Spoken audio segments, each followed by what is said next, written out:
Eh mga paps, nagpalit tayo patch lining. Tagal na nito. So, parang bago pa rin, ang kapal pa.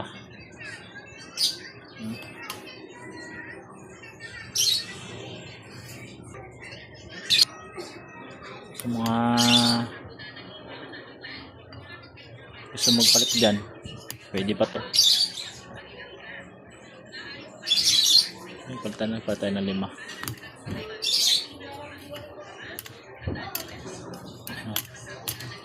Tagal na ito.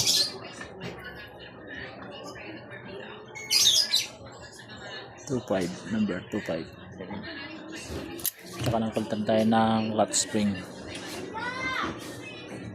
Ayan. Palit.